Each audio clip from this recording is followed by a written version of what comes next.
I'm trying to platinum every single FNAF game. So far, I've done the first 4, and now it is time for Sister Location. This game has no difficulty rating, but I'm personally giving it a 10 out of 10 because its experience is on par with FNAF 2's difficulty. The plan for platinuming this game is simple. First, I need to complete nights 1 through 5 while making sure to get all missable trophies. Then, I need to complete the secret Entered night and extremely annoying minigame. Then lastly, I need to move on and tackle every single custom night challenge, including the infamous 10-20 mode. Sister Location introduces a different approach to the FNAF series. Rather than nights 1 through 5 all being the same, each night is objective driven, giving you different tasks you need to do in order to complete the night. Night 1 has nothing going on. All I did was follow the phone guy's instructions, which had me crawling through vents and shocking animatronics. After completing the final task, which was shocking more animatronics, I completed the night. Great job, Circus Baby. We knew we could count on you. That concludes your duties for your first night on the job. Okay, controlled shock. Complete your first night shift. Something I want to mention is that every time you complete a night, it puts you in this room where some guy's eating popcorn and watching TV. I don't understand what the point of this is. Is he trying to become a fat ass? He's literally Brendan Fraser's role in The Whale. Night 2 is when the real action starts. After doing the daily shocking to the animatronics, we head over to Circus Baby, and for some reason the power goes out, and apparently the only way to fix it is if you guys like and subscribe. And since you guys dropped a sub, it's time to go fix the power, and to do that I have to go through the vents making sure to avoid Biddy Bab under a desk. But since there's a trophy for getting jump scared by every animatronic, I made sure to let every animatronic jump scare me at least one time. Alright, that's one. Making my way through the vents was such a waste of time because in reality, you actually had to go through Ballora's room. Chat told me the only way to do this is by not moving when you hear even the slightest bit of music, but I can't follow simple instructions. I'm speed running, bro. Okay.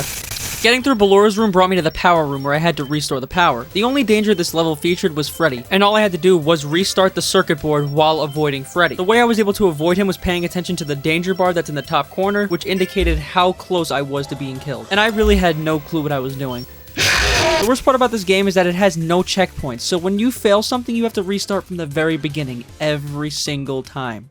You will now be required to crawl through the Oh my god, that is so annoying. And I wasn't going to keep allowing that, so I locked in, restored the power, turned back, went through Ballora's butt cheeks again, and popped the second trophy.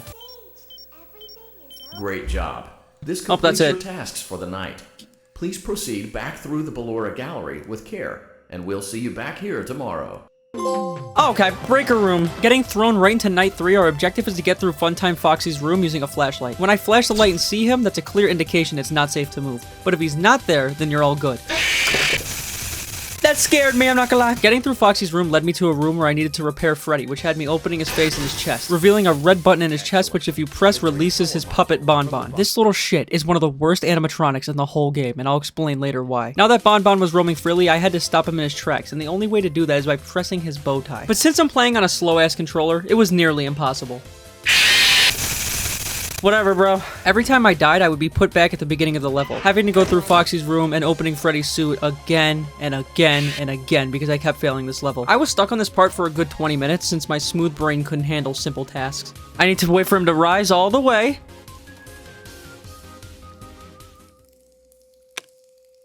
Got him! Great job. You've acquired both power modules. This completes your tasks for the night.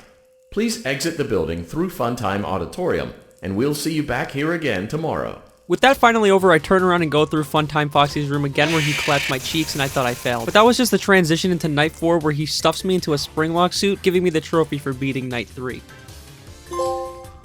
Parts and service. What's that? Complete your third... Bro, I love how it just puts you right into night 4. Night 4 is definitely the hardest out of the 5 main nights. For this, you are put in a springlock suit, and you need to keep the spring locks wound up at all times to prevent the suit from closing. On top of this, there are animatronics that crawl up the suit from the left and right side. So you have to make sure to shake them off before they get to the top of the suit, or this will happen. But this night was super tough, and it's because I'm on a controller. A mouse would give me proper precision to make sure I can hit the spring lock perfectly and not waste even a millisecond of time. After a few attempts, the night wasn't much of a challenge until I got to the last 30 seconds. Every attempt I would have a timer on my second monitor to know how close I was to finishing, and I noticed that every time I hit the 2-minute and 30-second mark, the night almost became impossible. And I died at 2:45. I got to 240 again and I died. I keep getting to 240, bro. Bro, I'm dead. That's literally it, because I can't... I mean, it's so tough! So tough, bro! For the next 2 hours, I would keep hitting the 2-minute and 50-second range, which was literally only 10 seconds away from beating the night. Ah! Bro, I keep getting to 243, man. 240. Oh, and you guys might notice these guys that are literally crawling into my nutsack. Yeah, ignore them. There's nothing you can do to prevent it. What I started to do was I would treat these spring locks as clocks. Watch how I wind them. I would wind them to around 7 or 8 o'clock if you can imagine these being clocks, which would give me just enough time to wind the other spring locks and maintain it. Since they are draining so fast, that is the only way that you can do it, is barely ticking them. I'm dead. I'm dead. We did it! Yippee! Let's go! Spring lock maintenance. The last main night is the most tedious yet. The objective this time was to fix Circus Baby. To do this, a little keypad would open and you'd have to follow her randomly generated number sequence. 6, 5, 4, 5.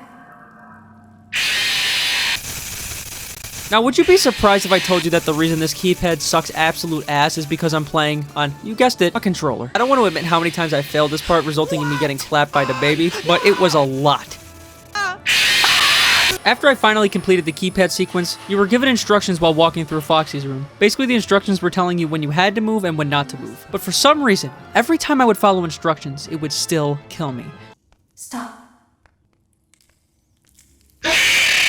It said to stop, so I stopped! Yeah, so I had learned my wonderful controller got stick drift, so even when I wasn't moving like instructed, it would still move my character. It's moving on its own. Look!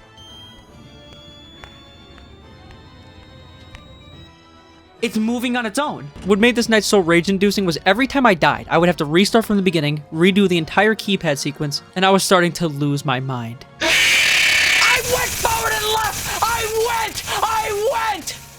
Eventually, I was able to get through it again, but this time I used a different controller, which led me to this. Warning, you've entered a highly dangerous area. You have entered from Maintenance Hatch 1B, reserved for cleaning and repair of the scooper. Entering this side of the room is strictly prohibited by unauthorized personnel. Yeah, so I don't really know where I am. I just know that I'm in the scooping room. I'm not MatPat. I'm not Markiplier. I don't know the lore, but all I know is that this creepy old man starts looking at me in the window. I get my shit kicked in, and then I get the trophy for finishing night 5. I died. Okay, look like you. That's night 5. That's it. With the main nights out of the way, I move on to the hardest part of this journey, 1020 mode. But before that, I need to complete 2 things: the ice cream minigame and the night 5 secret ending. I first started with the minigame because I wanted to get it out of the way, thinking it was going to be easy. I was very, very wrong. The minigame has you playing as Circus Baby, and your objective is to feed every kid a cupcake. But you only have 60 seconds. On top of this, if you fall or miss a cupcake, you have to restart from the beginning. Come on! What?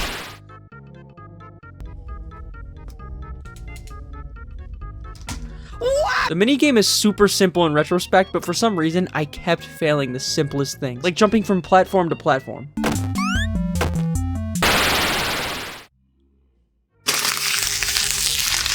The torture of this minigame went on for the next hour as I kept dying and dying and dying. Kill me! Kill me! But I just simply refused to give up. Yes! Yes! Yes! Yes! Moving on, it's time to take on the secret ending, which is my favorite night in this whole game. This night features the classic FNAF gameplay. It has you sitting in an office, and it combines one element from the first 4 FNAF games. In total, the night is 9 minutes long, and it's not that hard because it only features one animatronic. On my first run, I almost beat it, getting to 5 AM on my first try, but the power drain in this night is unforgiving.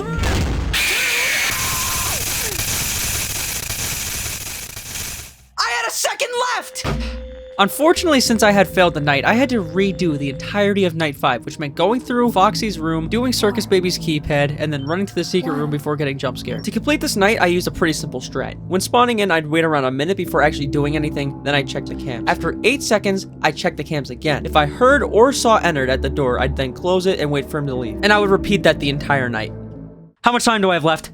I have 45 seconds. 45 seconds. 15, 14, 13, 12, 10, 6, 5, 4, 3, 2, 1! We'll find a way out.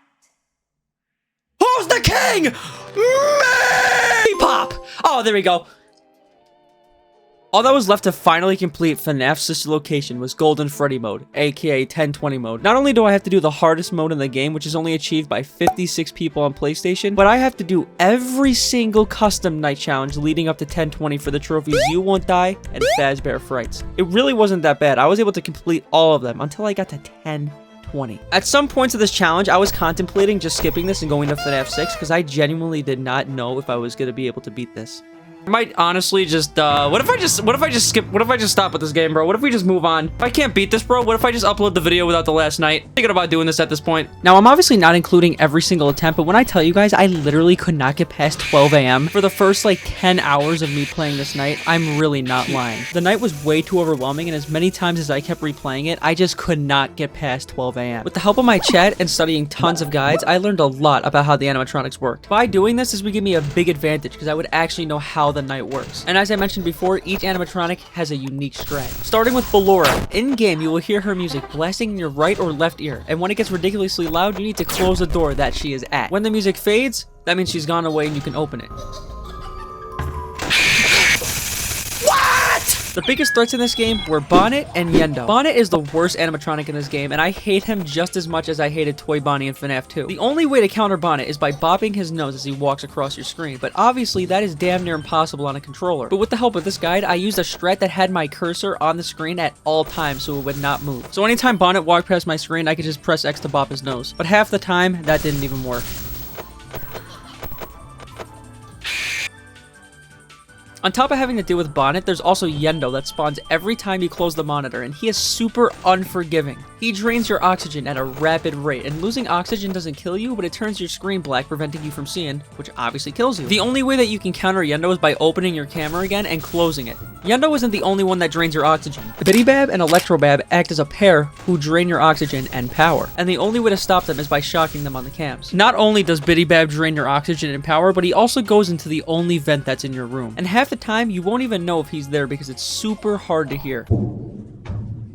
Bonbon, who is Funtime Freddy's puppet, was an issue at first until I learned how he worked. Bonbon has two commands. When he says Bonbon go get him, he will send Bonbon to attack you on whatever side of the door he's on. But when he says get ready for a surprise, he will come from the opposite side. The least three worrying animatronics are Foxy, Lolbit, and the Mini-Renas. The Mini-Renas stay on your screen the whole night, and there's no way you can get them off, but after a while, you don't even know they're there. Lolbit pops up on your screen, and the only way to get him off is by spamming R3 and L3 on your controller. Foxy acts just like Foxy from FNAF 1. As long as I constantly check his cam, he won't move, but if he does, I have to close the door as quick as I can so he doesn't get it. With all this profound knowledge in the game, I was finally able to start making progress at this grueling night.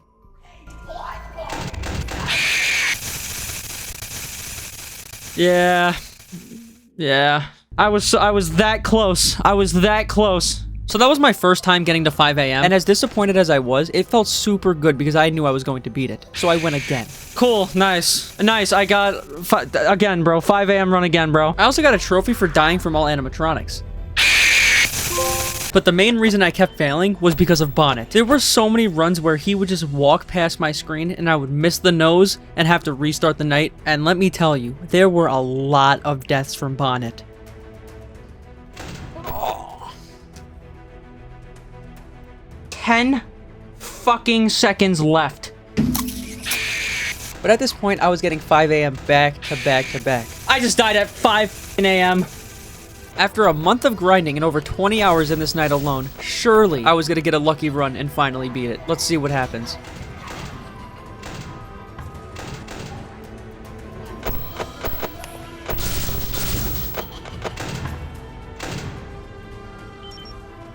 Please, Lord above. Please, Lord above, give me this win. It wouldn't let me close the... Wouldn't let me close the door, bro. Literally, I closed the door, bro, and it does nothing. Oh my god, I had 30 seconds left, bro. My whole hand just went numb. I think I hit a nerve when I slammed my desk. Now, at this point, this was the most concentrated and the most locked in I've ever been, and I want you guys to pay attention to a few things. As you guys can see, I am not talking because you literally have to be so concentrated on what's going on because there's so much going on. But as you guys can see, anytime my power or my oxygen starts to drain, I go and I flash the cameras like super quick and I go back to Foxy's camera. And that's to make sure to stall him, to make sure that he cannot move. I'm listening for Electrobab in the vent. And the reason why I'm spamming my camera like that is to make sure that Yendo can't drain my oxygen. Because every time you double flip, he goes away. But I'm also making sure to bop Bonnet's nose the whole time.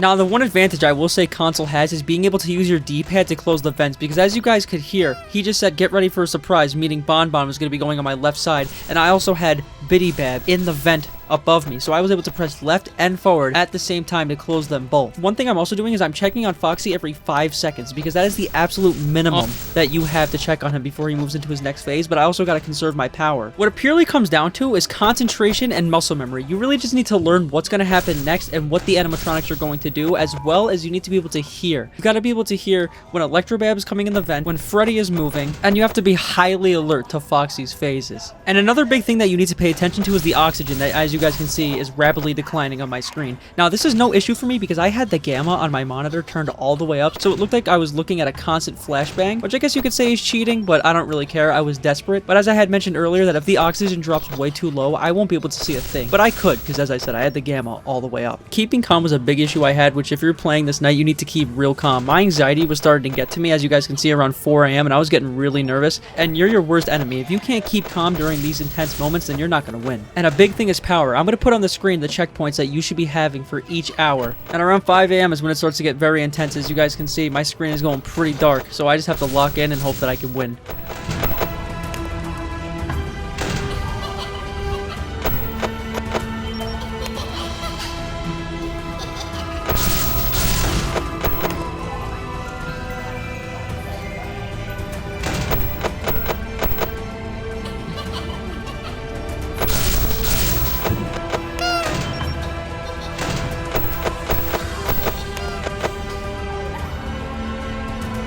Come on.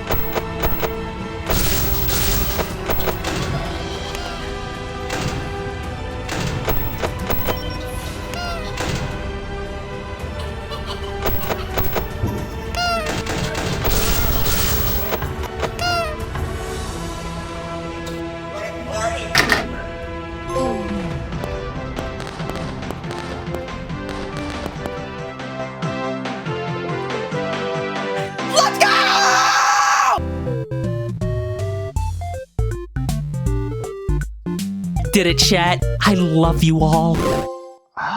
You won't die. Who's the king? Me! FNAF Sister Location is finally done, but as you guys can see, we are not done yet. I just finished FNAF 6, so I'll see you guys then. If you liked, please drop a like and subscribe. I worked very hard on this, so a subscribe would make me feel really good. And if you guys want to check out any of my other FNAF videos, you can click on the playlist here.